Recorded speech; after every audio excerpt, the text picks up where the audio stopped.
employees, and thanks for watching. I'm Sam, and I moderate these weekly webinars here at the Retirement Group. In just a minute, we're going to be joined by Michael Corgiat, who is one of our senior advisors here, and he is going to be covering some Social Security strategies that we think FedEx employees should know about. Before Michael comes on, though, I'd like to quickly remind you that the Retirement Group is not affiliated nor endorsed by FedEx. We are a completely independent group of financial advisors here, so keep that in mind as you're listening along with Michael today. After his presentation, I will rejoin him quickly to ask him some of the questions that have come through the Q&A chat throughout his presentation. Please feel free to stick around if you're interested in listening to those answers. And if you happen to see any YouTube cards popping up on your screen throughout the presentation, feel free to give those a quick click. They will guide you to several different resources that we have to offer you here, one of which may be a link to a past video that you might find of interest or concern as a FedEx employee. Another may be a link to book an appointment with Michael or one of his colleagues after this video is ended to get in touch with them directly and speak to them about your specific concerns or situation. So take advantage of those. And without further ado, now let's bring on Michael Corgiat. Hi, Michael. Hi, Sam. Hey. Hi, everyone. Thank you for joining us today. I know I really appreciate it. Today, we're going to talk about one of those subjects that's near and dear to all retirees' hearts, and that's their Social Security benefits and the options that they have to take it. Social Security is obviously one of the 3 or 4 legs in the retirement planning stool, I like to call it. You combine that with your retirement plans, pension, your 401k and savings assets, possibly the equity in your home, as well as rental income, you name it. So today we're going to talk about Social Security and what could make the most sense for you individually and you and your spouse moving forward, certain strategies, optimizing benefits, making sure you have a plan, and then why you might want to consider the retirement group. Well, let's go ahead and get started. Strategies for Social Security optimization. First, we want to talk about, do you understand your Social Security benefits? And considering utilizing, if you are a married couple, utilizing the best lifetime benefits for the two of you. Obviously, this all depends on your own personal situation, and we'll talk a little more about that.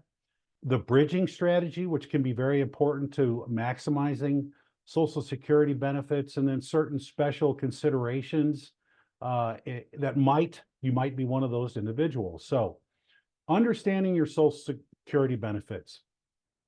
Your retirement age definitely has a significant significance to what your Social Security benefits are.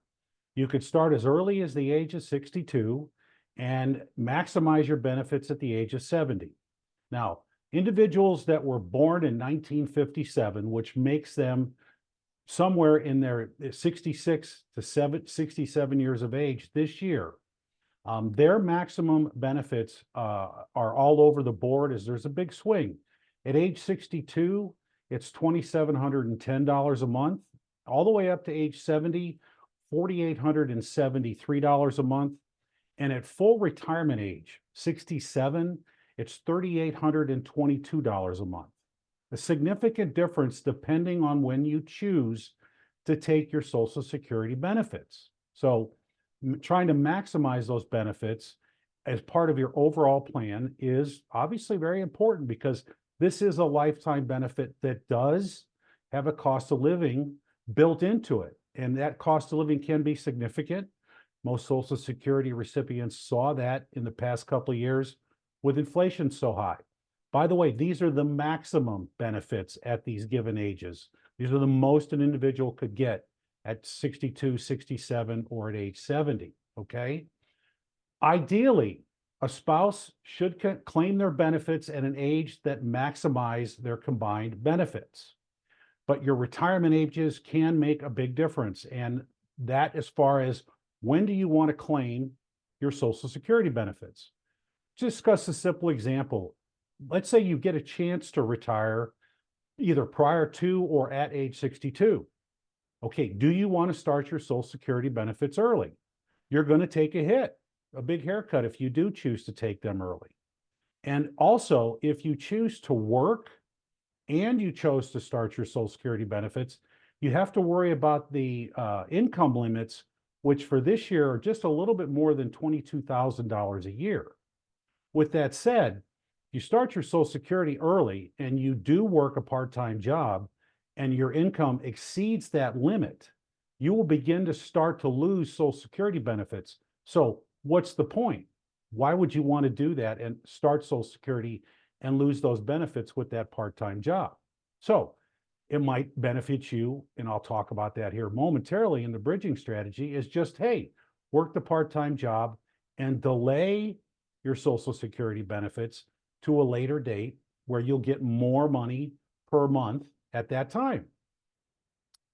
The bridging strategy, I sort of already touched on this, but again, you could be 62 or 64 years old, and as you could see, the difference per year between the ages of 62 and 67 is about 6% a year.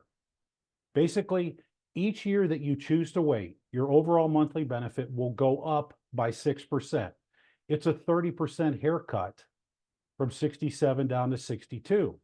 So why not consider, you leave your main employer, whatever one might be, and we do work with employees of a lot of Fortune 500 companies, and find something else to do. I call that the Walmart greeter, or working at Lowe's, or you're working at your local department store, or working at a golf course, whatever it might be.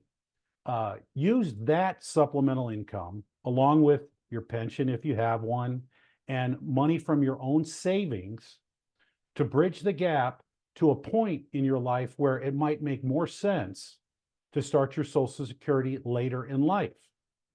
And in many cases, in a married couple, there's one primary breadwinner, and then the spouse may not have been in the workforce for long, so they're going to depend on their spousal benefit, or they were in the workforce and they have a minimal benefit of their own. Trying to delay your benefits will benefit your spouse when you pass away, because they will essentially inherit your benefits, and inheriting a larger benefit amount would be better off for them too. All right. So bridging it with part-time work and so on can definitely enhance your overall long-term objectives and your benefits. But this is all about planning too. And I'll talk about that in here in a minute. Having a plan and making sure you're trying to stick to that plan can make a significant amount of sense. And it all depends on your own situation again. Some special considerations: spousal benefits.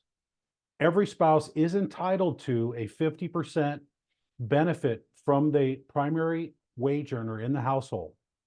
Simply stated, if one spouse is earning $3,000 a month in Social Security benefits, and the spouse wants to start their spousal benefit or switch to their spousal benefit away from their own primary benefit, which could have been smaller, that spouse can get up to $1,500 a month, or 50%. Now, that spousal benefit is capped at the full retirement age. So whatever the primary breadwinner, their benefit is at age 67, that cap is 50% of that amount, even if that primary breadwinner chooses to delay their benefits to age 70 and get even a larger monthly benefit. And oh, by the way, between ages 67 and 70, you earn, essentially, your benefit will go up by 8% per year, not 6, 8% per year. So it does make some sense, again, to consider waiting to start your benefits, trying to bridge, your income needs, your retirement planning income needs, with part-time work, or just supplementing your income needs from your savings. But it's just something to consider. And again, this is all about planning. By the way, common law marriages are recognized in certain states, and common law relationships can get spousal benefits as well. You would have to check with your jurisdiction, the state that you live in, to see if you would benefit from this opportunity. And then benefit optimization tactics. The impact of early retirement, I much talked about already. Strategies for optimizing your benefits, and the hybrid approach. The impact of early retirement. Again, starting your benefits early can hit you with upwards of a 30% haircut. And that's significant. Full-time retirement now is age 67 for the most of us, including myself. And the reductions can be significant. Waiting to full retirement age, again, if it makes sense, and it has to make sense for you and your spouse, is smart. Because again, you're talking about a significant haircut if you choose to start early. I understand. I've worked with a lot of people over my career, and in many cases, I have clients who've had to start their Social Security benefits early because they couldn't afford to live or live comfortably without having those benefits and potentially working part-time. So everyone's situation is unique, and we do keep that in mind. Delaying benefits to age 70 can be extremely beneficial if it is something that you can do. Again, remember, 8% per year increase in your benefits beyond full retirement age. So that is important. And then considering your individual circumstances, it might make sense. You may want to start your benefits sooner rather than later, depending on your health. There is a crossover age where the benefit of starting later would benefit you longer term. A simple example would be two people, same work history, one starts at 62, one starts at 67. There's a crossover age, and that crossover age is somewhere between the ages of 78 and 80 years of age. And what that means is that the person who waited would benefit more long-term if they live beyond the age of 78 to 80 years of age. Okay, none of us know how long we're going to live. And if I could tell you when you were going to pass, would you even want to know? I love asking that question. But point is, your personal situation might dictate, or it may make more sense for you to start your benefits sooner. And then, a simple hybrid approach, a mix of one spouse claiming early their benefit, the other spouse waiting to start their benefit. Therefore, they protect the lesser income spouse. And when they pass, that spouse will get a larger benefit because they inherit the primary breadwinner's benefit in retirement. You need to tailor a plan that makes the most sense for you. And that's something that we would love the opportunity to do. It's very smart and very crucial as far as your overall retirement plan. And consult a financial advisor. We would look forward to the opportunity to talking about this along with your entire situation and making sure that you're on the right track. Have a plan. We offer a complimentary retirement cash flow analysis. All you have to do is call our office and we'd be happy to put one together for you. Why would you want to consider our organization? Well, we're a bunch of people who have a great deal of experience, in many cases upwards of 30 plus years. We've been working with corporate employees of many Fortune 500 companies. We do understand the benefit programs for many of these companies that we have focused on over the years. We have offices nationwide. I'm based here in the Midwest, and we do offer that complimentary financial analysis. So please take advantage of it. You can call us at 1-800-900-5867. You can email us at info@theretirementgroup.com. Scan this QR code on the left and jump onto my calendar or one of my colleagues' calendars. And really importantly, scan the QR code on the right and follow us on LinkedIn. Amongst other things, we've got a tremendous amount of resources that we offer there and on our website, but we also keep our webinar schedules on our LinkedIn page. So definitely take advantage of that. So with all that, I'm going to go ahead and jump back and let Sam join us again to see if we've got any questions. Sam? Thank you, Michael. Yeah. Wow. 8% bump every year you wait. That's a big percentage there. Significant. Yeah, that is. It's a great incentive to wait if you can. All right. This first question, how can my spouse and I coordinate our Social Security claims to maximize our joint lifetime benefits? It's a great question. What I'm going to say is it matters based on your own situation. Okay. it would be very important, I would think, to sit down and have a plan to see what makes the most sense. When are you going to retire? Hmm. All right. What are your income needs? Do you need to start your Social Security to help meet those needs, or can you wait? Right. Obviously, if each spouse can wait, they're going to increase their overall household Social Security benefits.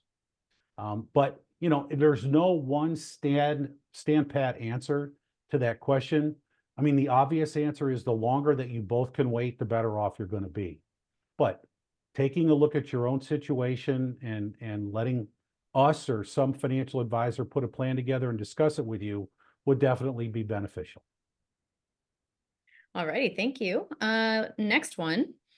What are the limitations on spousal benefits if my spouse and I both wait until age 70 to start claiming? That's a great question. And a recent rule change, I mentioned that at full retirement age, and I'll give my example again, full Hmm. retirement age, spouse A is collecting $3,000 a month. Spouse B at the same age would be entitled to 50% of that benefit, or $1,500 a month. Now, if spouse A waited until age 70 and they were collecting $4,500 a month, Hmm. spouse B would not get 50% of that number. They would only get 50% of the full retirement age benefit, which again was 3,000. So 4,500 for spouse A, 1,500 for spouse B. It is limited to the benefit that the primary wage earner has at age 67. And that's a rule that was just recently enacted. All righty. That's a little confusing for me. But yeah, wow. Okay. Yes. Alrighty, the third and last question, Michael. How can we ensure that our Social Security bridge strategy aligns with our overall retirement goals and needs, financial needs? Well, that's a great question. I talked about part-time work. It obviously depends on what you've got to work with and what you need. Hmm. Okay. Everyone has an income desire in retirement, and based on, and Social Security is a part of that, solving that goal. I mean, if you have a pension, and many of the people that we work with do have pensions, both spouses may have a pension, so those are fixed income sources, as well as if you were a good saver, the more you set aside for yourself, the better off you're going to be long term. I always like to say, setting more money aside in your 401k and IRAs and basic investments makes the difference between an average retirement and an exceptional retirement. So, Right. what income you can take from those investments can make a difference as well. Working part-time, keep you out of trouble, to keep you busy, can certainly help and allow you to defer starting your Social Security benefits. Your health might dictate, what you choose to do. If you're in poor health, you might want to start sooner rather than later. Just keep any part-time income below those limits that I discussed earlier. But again, a lot of different moving parts, a lot of different variables. Definitely would be beneficial to you have a one-on-one conversation with a financial advisor. 100% beneficial. Alrighty, Michael, that was it. Is there any last little notes you want to leave before we end? Thanks, Sam. I want to thank everyone for joining us today. We really appreciate the opportunity. Have yourselves a great day, and thank you. Thank you, everybody. We hope to see you on another webinar soon. Bye. Thank you, Michael.